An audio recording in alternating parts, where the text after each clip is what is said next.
and welcome to Two Words Wolves Pod. I'm Ryan Eichten, and here with me today is Travis Singleton. Travis, how you doing? Doing good, Ryan, man. I'm doing good. Thanks for having me on again, man. I appreciate it. Yeah, of course. Unfortunately, I keep bringing you on the seemingly the worst possible times, at least loss-wise. Last time I believe was after those either one or both of those losses out in Portland. Yeah. Um, and now, at least from a single game perspective, we've won up that with the Wolves getting absolutely torched by Karl-Anthony Towns and the Knicks. So yeah, fun times. Yeah, this is a fun time for sure, but you gotta start bringing me back on positive notes. I At this Sure. point we just gotta like cherry pick it, like just like the minute they like last week when they beat Golden State to make it four in a row. I should have just Yeah. had you on the second that ended. As soon as you see that the Timberwolves are by 20, all right, Travis. Turn something around. Now it's like it's our fault. Anytime I schedule you, it's a Hey, yeah, we might have to switch the jinx up. yeah. Well, I guess we can just hop right into it. Like I said, the Knicks absolutely destroyed the Wolves, mostly on the backs of a second quarter that is about as bad of a quarter as I've seen watching the Wolves. The first quarter was fine. Um, Only lost by one. They were up by 6 or 7 points late in that quarter. Cat didn't have much scoring in that quarter, 4 turnovers. So it was looking like we were they had figured out they were putting Randall on him. Rudy was roaming off of Precious Achua. Everything was great, and then I think what ended up being a 31-2 run, which is about as high as it gets in the NBA. Yeah. And it was pretty much over from there. I was mostly checked out in the third quarter, and I still haven't watched the fourth quarter. And I don't think it's even worth going back and seeing. But I was there as a fan. You were there covering it. What was your experience?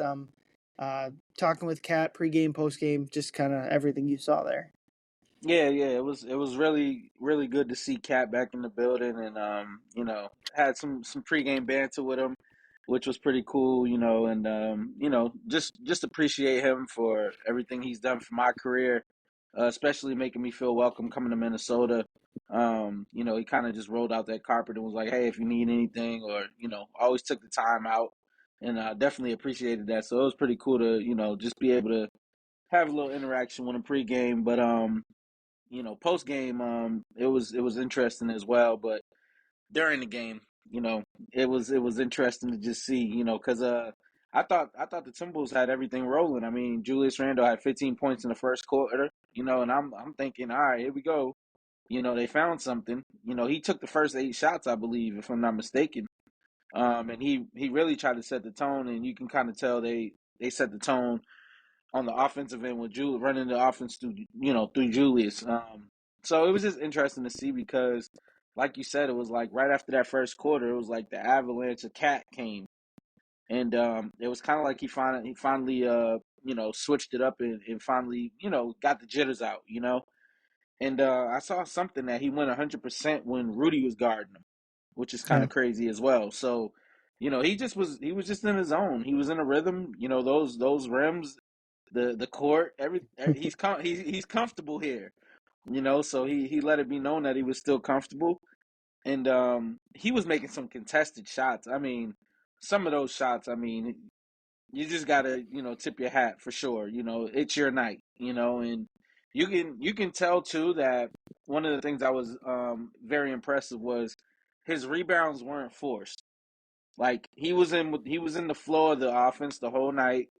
He was right there. As soon as the Timberwolves missed a shot, he was there. It wasn't like he was jumping in front of people. I've seen people jump in front of people to get a 20 rebound night. Hmm. Like these are just straight coming to him, and they're running. He's getting the ball out to Brunson. He's getting the ball out to Campaign. He's getting the ball out to McBride, who was shooting lights out.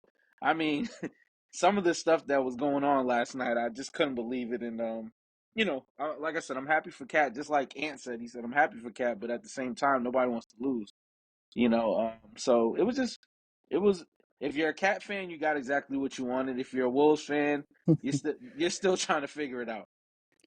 Yeah, and if you're both, like I would probably describe myself, it's mixed feelings. I know I'm kind of in a way excited to put the cat thing kind of behind us, just in the sense of like now it's just about the rest of the season. Obviously, they'll go to New York, I think Mm, next month, um, but yeah, it's obviously the trade doesn't look great, and a game like last night makes it look worse. Where Cat, like you said, 32 points, 10 of 12 field goals, hits all 5 of his threes, 20 rebounds, 6 assists, zero turnovers after the first quarter. Like I said, he had 4 in the first. He mm-hmm. was just perfect, and I guess like to just kind of dump my remaining Cat thoughts.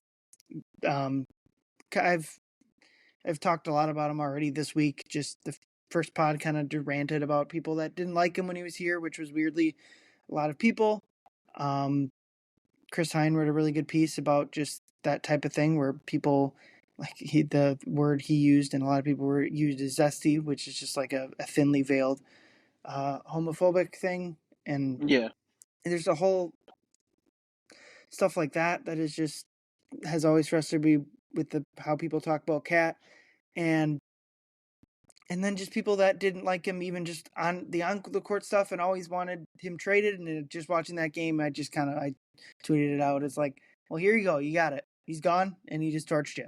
Like, yeah, and part of me, I still like, I understand the trade, and I am willing to even like say like you like the logic is still there, or you should still do it, or like and so like part of me is like the reason to keep him would have been like if you felt like this year's team was going to be a title contender, and even if Randall and DiVincenzo aside, they haven't played like that anyway.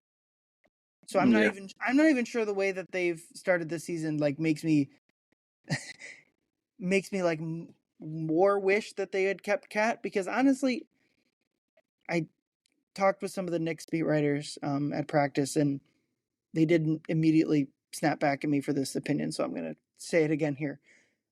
Cat okay, is probably having not and probably is unnecessary. Cat is having the best start to a season in his career.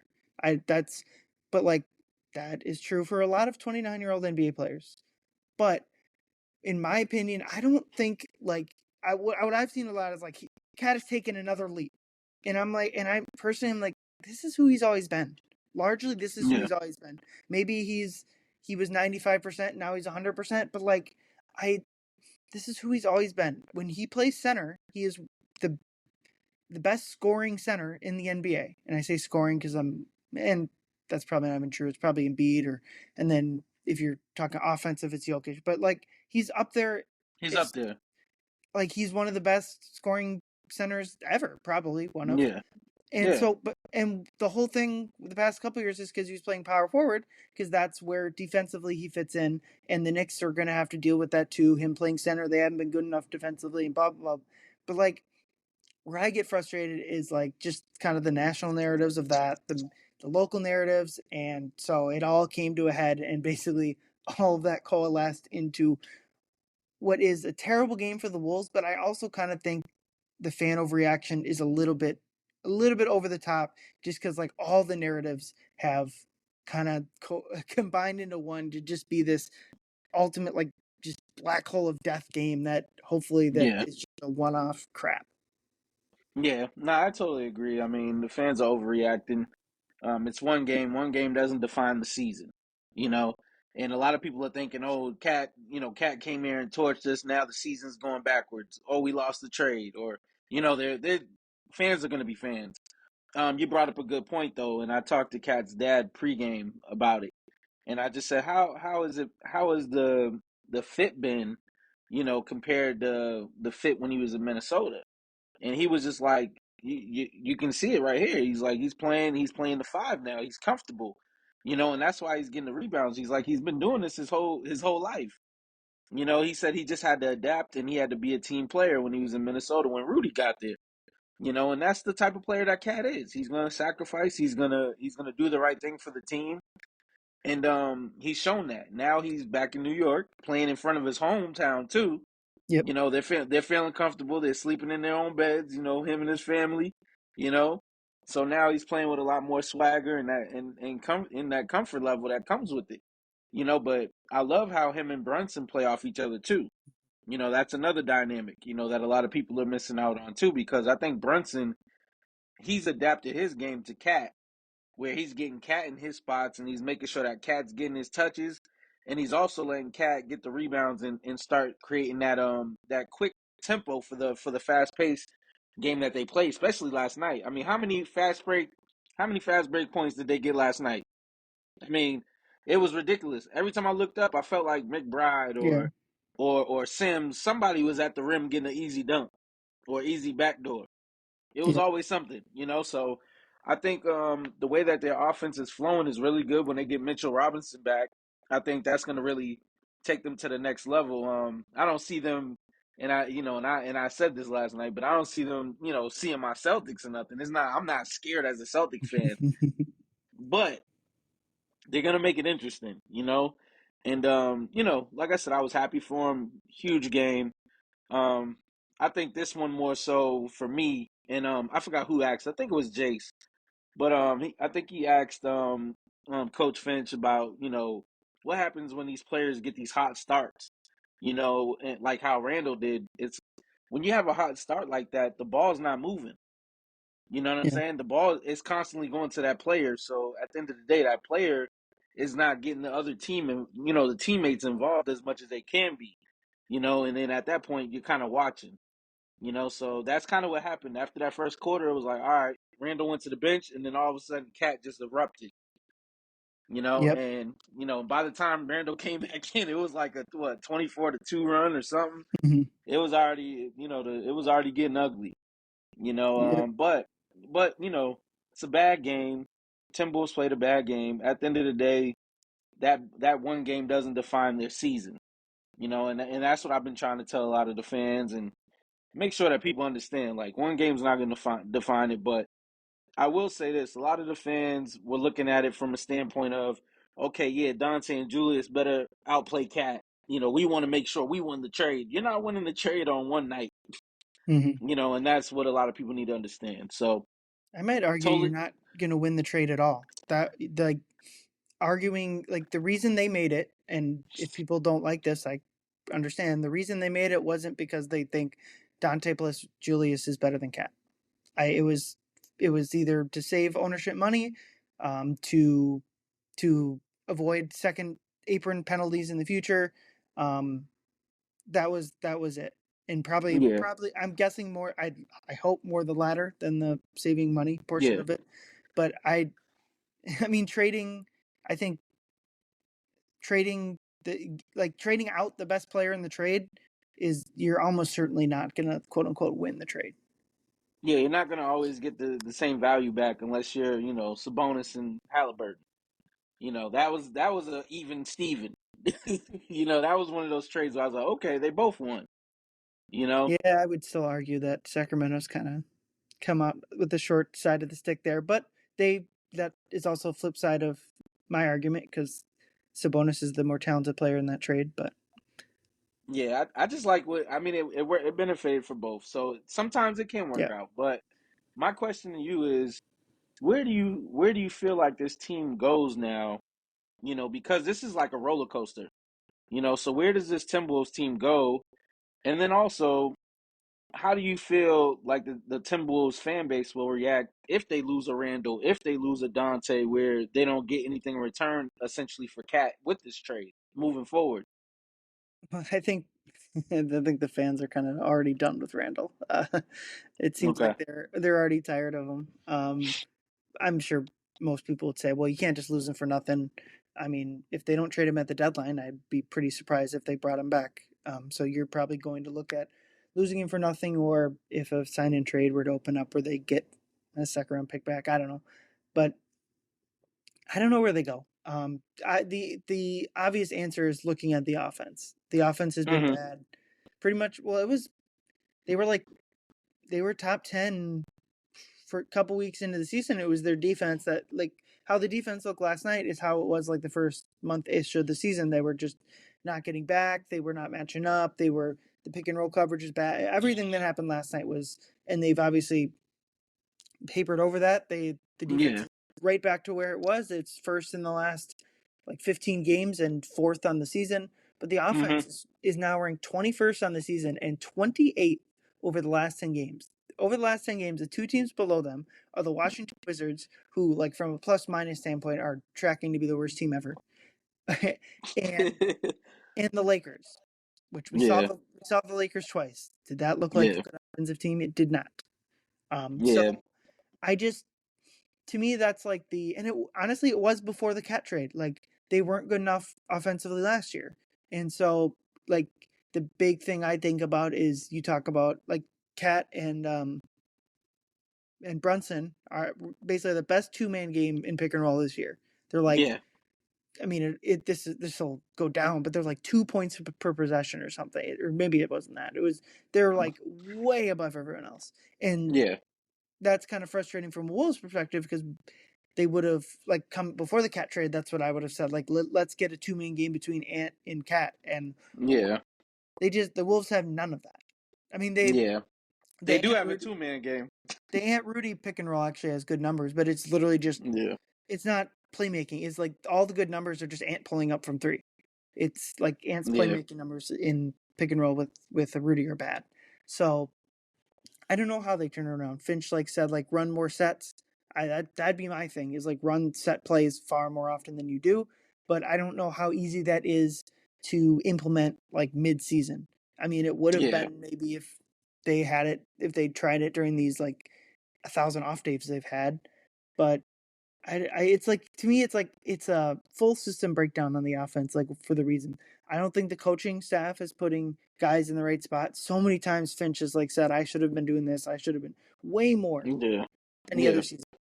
I think the roster doesn't really fit together. Randall obviously being the big, like they just need Randall to make quicker decisions, like pretty much all the time, and he's just Yeah. not there. And then just like Ant has said, like we're not doing what the coaches say. And it's like they need to execute better. Which of those three things do I blame the most? I don't know. Yeah. Because I mean, even Ant was, he was frustrated. Uh, Last night he was just like, our offense isn't bleak. Where he's basically saying, he was saying that the offense is everybody knows what their offense is going to be. I'm gonna get my shots, and then Julius Randle's going to get his shots, and then we'll figure out where the ball goes from there. And last year you didn't know where the offense was coming from. And that was the mystique about the mhm, team. But you also had a defense that was so elite that if you didn't score, you're stopping the other team. So it kind of didn't matter. Now we fast forward to this year where the defense has been kind of leaky. It's been on and off, and they got to figure out an identity and stick with that identity for one or the other. Got to be offense or defense. Obviously, you want both, but you got to figure out one of them first and then figure out how to make that adjustment to make the other one better. And right now, they're still trying to find their footing on the offensive end and obviously on the defensive end. So if you're trying to find them at the same time, it's going to be really tough to adjust, especially with this many games now. Like I think the last time we spoke, it was like maybe 15 games in. mhm. This is past 25 now, so it's more so we got to figure out exactly moving forward what this team is going to be, and I think it's just going to take some moving pieces around, right? You got to Yeah, throw Nas in there a little bit. You got to make a couple of adjustments and see what you can do from a lineup perspective and see who's going to give you that spark that you really need. And I think that's just what they need, honestly. They need a spark, and they need somebody that's going to come in and say, "Hey, I don't really care what happens. I'm going to play my minutes. I'm going to do my job." And when they have that player, which I think could be a Rob Dillingham or which could be a Nas Reed, they just need that consistent player. Nikhil was the consistent player for the first 20 games. yep, He's kind of tailed off a little bit recently, which is to be expected, obviously. But at the same time, you need somebody who's going to keep you even keel the whole way, and that's what they got to kind of get. And in the previous years, it's been Mike Conley, and this year has been a little different for him as well. Obviously, he's been dealing with injuries and stuff like that, lingering, throughout the mhm. season. That obviously he's banged up, but this team could be special. They just got to get on the right path. Yeah. I mean, they need more from Anthony Edwards is honestly one of the biggest things. I don't think he's getting put in great spots. I understand like he talks about just like getting into the paint and there's 1,000 people there. I Yeah, completely agree with that, and that's on other his teammates and on the coaching staff to help him out there. But I still, given that, I just don't. There's no way like if he watches his games back that he feels like he's playing as well as like he holds himself to. I just there's so many times like you talk about Randall taking over and like Ant got him the ball. That's good, but like there's just so many times where it's just like where's Ant here? Like they did. I mean, from a big picture point of view, and maybe this is a whole team issue, not just an Ant specific issue.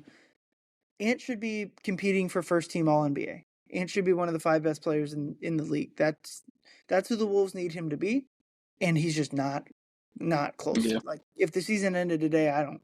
Maybe he'd get third team All NBA. I don't know, but like he just hasn't been yeah, there, and part of that is he's talked about like the up and down execution and up and down effort level, kind of more earlier in the year versus now, but yeah, um he needs to have more aggression. I don't know. It's just he just kind of sometimes seems like he's in a fog, and maybe that's I'm reading into stuff too much. But the Wolves just have so few players. Like who on their roster, or let's call it the core 8 rotation, who is like who is having either like a meeting expectations or above expectations like from the total season. It's like Nikhil's above, Nikhil's above for sure. Rudy is like slightly below after last night. Not last night was terrible, so we'll go below for Yeah, him. Everyone else is like either bad to terrible. yeah. This is my thing. From a volume standpoint, and if Anthony Edwards is listening to the podcast, I need him. I need him to shoot about 25 shots per game. I don't give a damn if you make them. I don't give a damn if you miss them. Get some shots up and try to create as just. It's all about volume because when shooters see a ball go through the net, that gets their confidence going. Then you start. Oh, wait a minute, they can't stop me tonight. Oh, now I can get to the basket. He's gonna either this. It's either gonna be he makes it, he gets fouled, he kicks it out to the wide open shooter, or he misses it. There's 4 options right there. But I like 3 out of the 4 every single time. So it's all about just making sure that he continues to do what he's doing, but he is making the right plays. Let's not say he's not making the right play because he is. He's kicking it out to Julius and those guys. He's doing what he's supposed to do. But sometimes I don't mind when look. I saw Kobe Bryant take jumpers on 2 and 3 people. I need Ant to just say, you know what, none of y'all can stop me. And sometimes making the right play could be the wrong play. Because sometimes you just need to go up and just say, hey, you know what, I'm gonna probably get fouled, or I'm gonna create some offense for the team because they need to see some energy. They need to see that, I'm attacking and I'm being aggressive because that's gonna affect the team. So it's all about a morale type of thing too. So I think if he just comes out aggressive and he's just taking some shots and I the biggest thing is you're not gonna make all the shots that you take, but if you're taking them, you're being aggressive, and I think that's gonna run through the team, and that's gonna bring the confidence to the team because if Ant's being aggressive, it's infectious, you know. Just like Mhm. um just like Jaden McDaniel said, he said I want to bring the energy to the game every single time. Now he's on the boards more. Jaden's another one that's above. He's been doing everything. He's been hitting the corner jumper. He's been getting the rebounds. He's been starting fast breaks. He's locked in defensively. He's another person that's really been. You know what? I said somebody needs to keep it even. Kill. Jaden's been the one. So Nikhil kind of dropped off a little bit, but Jaden picked it up.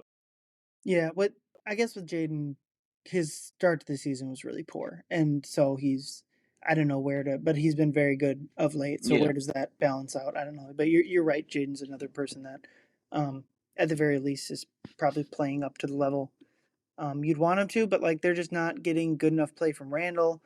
Rudy's been very inconsistent. Mike has been, as we talked about, up and down. Like that's one of the big point of their offense last year was the Mike Rudy pick and roll, and that just has not been there this year. Can I take 1 second for Dante? Mm-hmm. I just need him to play with some confidence. That's all it is. I think when Finch was sending him a message by keeping him in the game, Mm-hmm. and I think as a shooter, I played shooting guard growing up. when I shoot the ball, I want to see it go through. I don't care if the game's over. I don't care if we're down 25, 30.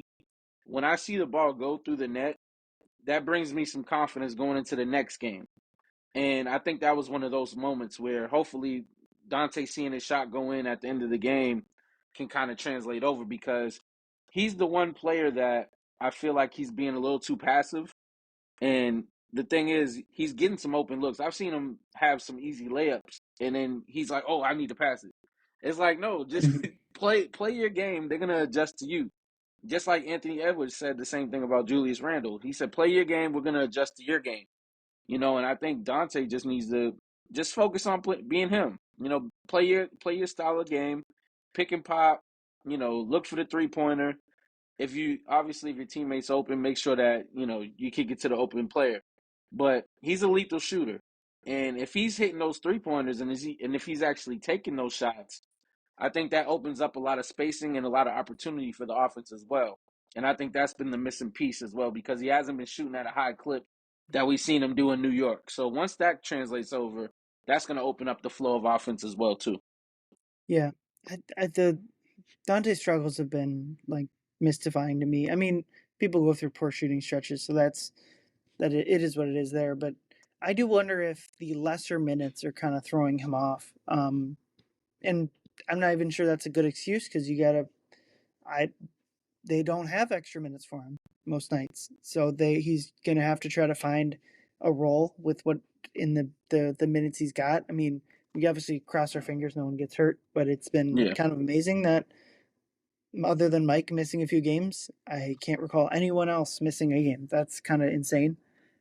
yeah, Um, but I don't know how they probably got to put him in better spots too. Certainly the turnovers. He's had a bunch of turnovers on drives to the basket. Uh, like just putting up a shot, like you said, might help, but having just the Wolves spacing overall has just not been there. I don't know if it's probably part schematic, something they're not doing, part people aren't in the right spots, and part of it is just like Jaden's shot is up and down, Julius's shot is up and down, and defenders aren't.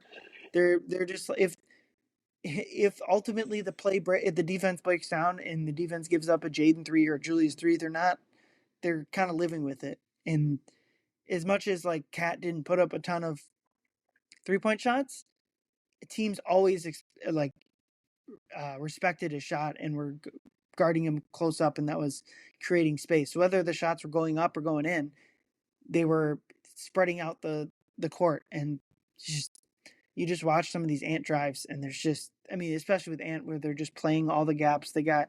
They're just playing into pass, or they're packing the paint. I'm not sure. To me, they just got to start running more sets. You watch some of these other offenses, and they're like the Knicks. They're just running plays every single time down the court, and the yeah, Wolves just don't do that.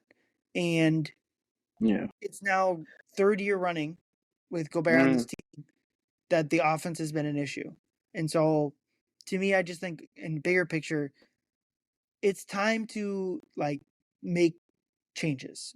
It doesn't even have to be like, I'm not saying someone needs to be traded. I'm not even really sure how much the starting lineup needs to be changed, because honestly, that wasn't the worst lineup last night. The starters were fine up until the second quarter. So I just think they gotta try, if they just like when I talk about like no one's playing well. If they just like bank on the fact that like, well, eventually these guys are going to start playing well and that's going to fix it, I think the offense is too far. Like maybe they can get up to like average, but like on it, like to win a title, they're going to need closer to top 10.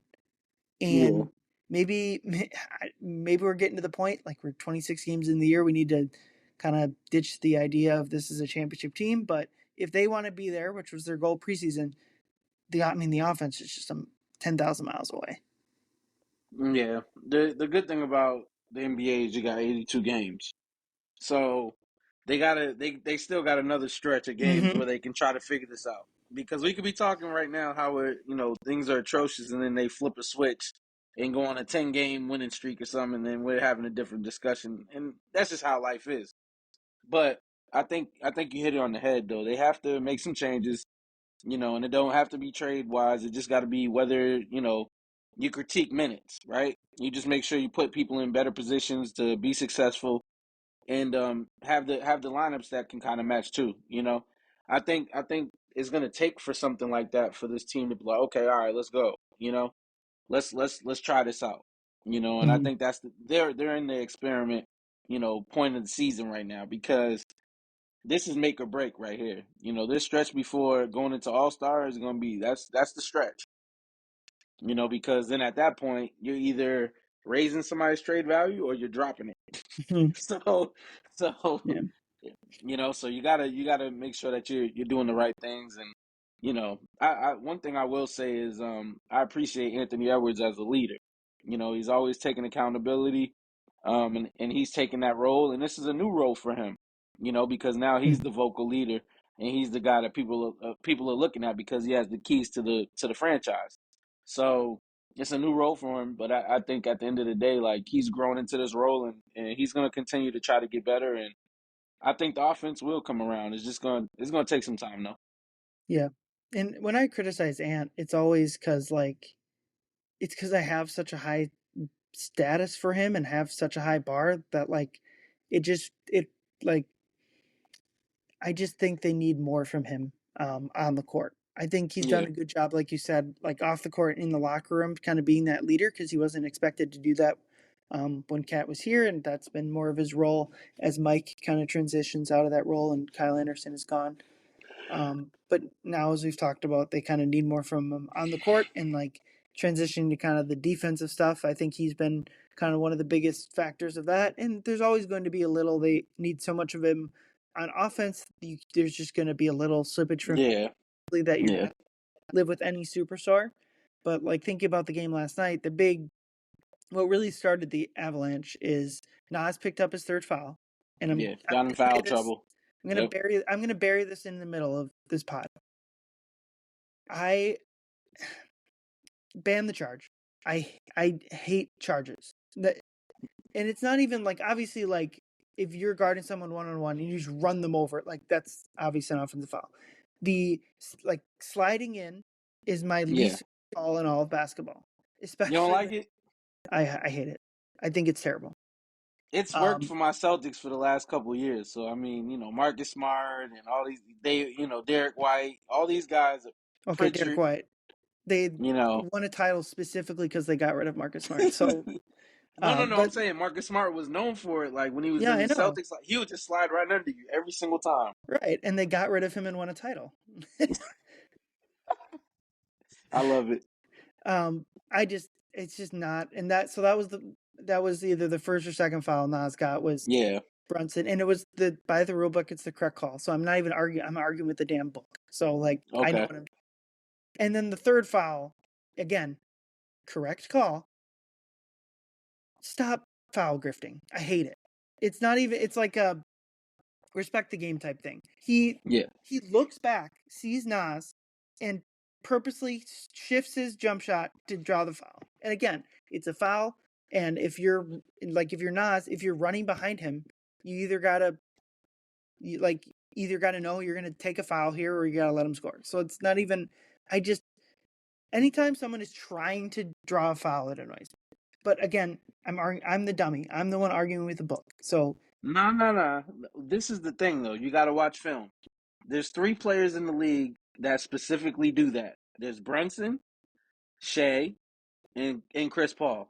All three of them do that same thing where they Trey. let you ride. They Trey's another one too. Yep, where they let you ride on their back, and then all of a sudden they do that little stop real quick, and then you bump into them, and they flip it up. Yeah, So I got frustrated with. I mean, it was a big play, but like he looked back. That was like the thing is he had no intention of shooting a no, I have no idea how to fix it because like what like I don't like it's a yeah, foul, but like it's yeah, it's just like it's like if I were buddies with this guy, I'd be like because none of the Timberwolves do that. None of them. And maybe I don't. Maybe they should. Maybe Ant should be flopping around all the time. I don't know. But yeah, that's a total aside. But yeah, like to me, like the biggest thing, like Rudy on Cat just clearly doesn't work. And it's like that's like that prototype of player is someone Rudy can't guard. And to me, that's not even a problem because like who else has like Kristaps is another Cat type player. They're very because it's not just like someone that can shoot three. It's someone that shoots threes 40 plus But then, percent. yeah, and then they can also drive. Right. Because that was exactly what happened. Rudy was a step slow, closing out to Cat, and the next time down, Cat drives by him for I think an and one, and that was when Yeah, started. yeah, Um, hmm and they weren't planning to guard Rudy with Cat, but when Nas picked up his third foul and and Randall had to sit in his natural rotation out, they only had Rudy left. Although to me the move there would just be like, and this is like the type of like changes I think they need to make is like they should have put Jaden on Cat and started hard doubling again because that's always been what Cat struggles with. yeah. Is you saw it in the first quarter. He turned the ball Yeah, over I was about four to say the times. first. I was about to say that, yeah, because when they were doubling him, when he was trying to do his little over the head passes and stuff, he was throwing them all over the place and stuff, Mm-hmm. you know. So they got away from that, and I don't know why, but yeah, they I just got just to continue. Yeah, they got to continue to they got to continue to figure out different defensive schemes that are going to work. And there's going to be matchups when it makes sense for Rudy to be out there, and then there's going to be matchups when it makes sense for Rob to get in the game and different. It's all about matchups. yep. So it's just all about making sure we put the right players in the right places. Yeah, and I just think like at this point in the season they should be trying more stuff. Like I just like it seemed like putting Rudy back on him seemed like a half measure. Like if your plan was to not have Rudy Gobert guard him, then don't. He's not like you wouldn't put you wouldn't put Mike Conley on Cat, right? So like in that same vein, when not when Cat's primary defender checks out, you shouldn't put Rudy. Rudy like my point would be like game plan wise, Rudy should be on the same pecking level for guarding Cat as like basically Mike and Ant. Like it should like the next line should be Jaden, not Yeah, down to the center. But yeah. also easy for me to say because we get to maybe that we're in NBA media. We'll just grab hindsight and make ourselves look smart. hmm Yeah, I Um, totally agree, man. yeah, but I ultimately like big picture. I mean, everything we talked about like is important and like they need to fix it. And there's certainly like big decisions to have like about Randall and DiVincenzo and the trade deadline, blah blah blah.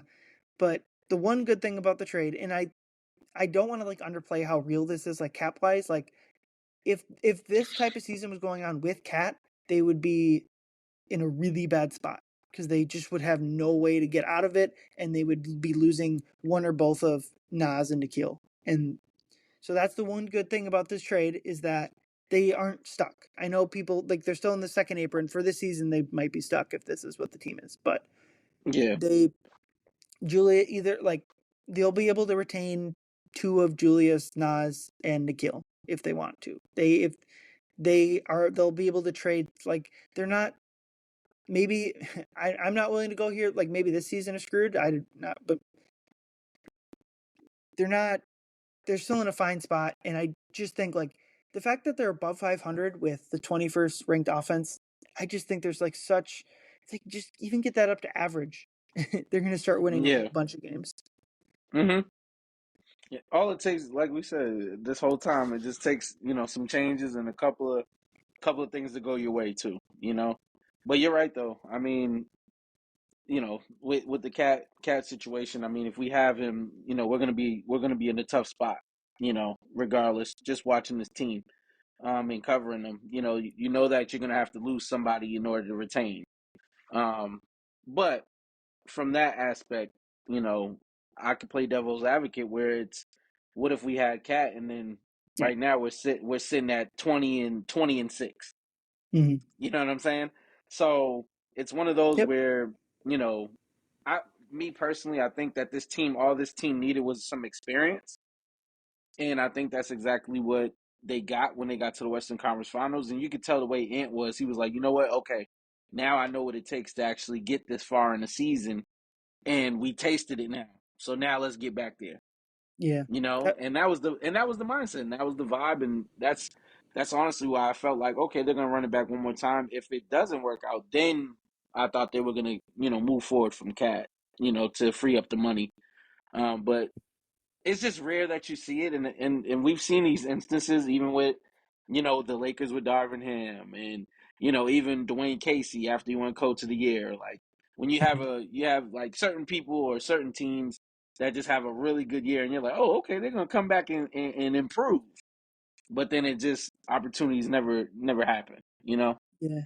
My bigger picture thought, I guess, is like I think that if a collective bargaining agreement forces a team that made the Western Conference Finals for basically any reason to trade the second greatest player in the franchise's history for money reasons, I think something about your CBA is broken.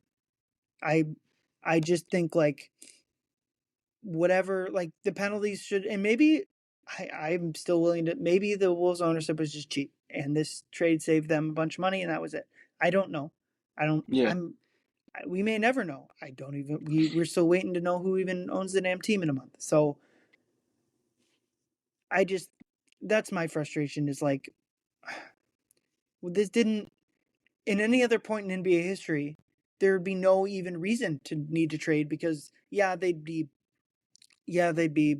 paying a bunch of money, but like they every single other team would be like, we'll run it back, and if they're winning again, we'll keep paying the money, and if they're not, then we'll look into doing. And now yeah, because the added element is like if you're in this like I keep seeing people trade machines, and they're like, well, we'll trade Minot or we'll trade DDV and Randall for a different player. It's like can't do that. Can't aggregate salaries. Or it's like we'll trade our 30 million player for a 31 million player. Can't do that. Can't take a single dollar more. Like that's so it's kind of like that's the push and pull. It's like cat trade sucks. yeah, yeah, Hard to argue against that right about now, but it's just like okay, but we need to make trades to fix it. It's like yeah, I can't. And that's kind of why yeah, they traded Cat. yeah. I mean, you got to look at Tim's resume, right? And you gotta believe in the man, and just know that he's made some championship contenders, and you got to just have faith, right? And one of the things that he's been saying since I've been here, the 3 years I've been here is, they believe in Ant. They're giving him, the reins. They want to see him take that next leap. He will take the next leap, Yeah. and they're gonna build a team around him. So, we don't know if that's gonna be, what the situation is for the near future. We don't know what can happen trade deadline. We don't know off season. Anything can happen. There's a lot of players that are on expiring contracts that could be shifted. You never know. So there's a lot of things that can happen. So I think the fans got to calm down, stop hitting the panic button, and Hmm. just relax and see how it goes. I mean, like I said, Ant's he's gonna have to, like you said, he's gonna have to step his game up, and get to that first team. Anthony Edwards that we thought we were seeing. I thought we was gonna get that MVP league. Because I'm like, okay, Cat's going. He's gonna elevate his. He's gonna take more shots. He's gonna average damn near 30 a game. Like that was the leap I was expecting, and that's still the leap we can get. The thing is, I think he's just trying to figure out his new teammates, and he's trying to make sure that they feel comfortable within the offense. But he also has to still be greedy, and I Yep. think that's the part that he's not doing right now. You still got to be greedy while being a good teammate, and your Hmm. teammates understand that they need you to be greedy to be successful. Yep, for sure. And anytime like I've thought, well, this is a hole in Anthony Edwards' game where he's not playing well. Every time I've thought that he's made the jump or made the correction that's needed to be made. So I I'm gonna roll with the assumption that that'll keep coming. It'll just kind of be interesting to see when, because it's kind of been close to a month of up and down play for him. But the playoffs are like 4 months away. There's so much that's going to change between now and then. They're not in a bad spot in the standings. Yeah, the top two or three seeds are probably going to end up being out of range. Certainly, the your old Thunder Squad's going to roll with that Yeah, one seed. Did they win again today? Yep. Um, but yeah, the Wolves' next game will be interesting. I think because I think when they won 6 of the last 7 games and kind of felt like they had solved most of their issues, still to a certain extent, I think that's true. But like my thought and a lot of people's thought was like, okay, things are going well, but how do they respond with like their first bit of adversity after things have now gone well? And so there's here we a go. here we go. And what's interesting is that as bad as the Wolves played, Golden State got their ass beat just as bad, probably worse 50. Last game, 50 against Memphis. Yeah. So, and Draymond had a bunch of donuts, zeros across the Oh, board. did he? Yeah, 0 points, 0 rebounds, zero. I should, how many stats? He probably had turnovers, unfortunately, so not a full. I'll Yeah, pull up the box I didn't here. see his stat line. I just saw the score. I knew they lost by 50, so I was like, okay, well both teams are coming in off of getting their ass kicked. He had a steal, 4 turnovers, 4 missed shots, and 4 fouls. Everything else was donuts. That's just mind blowing. Did he? How many minutes did he play? 19. I'm guessing that they Okay. were down 9 plus 18. They're down 20 something points going into the halftime. So I'm guessing those were all just first half minutes.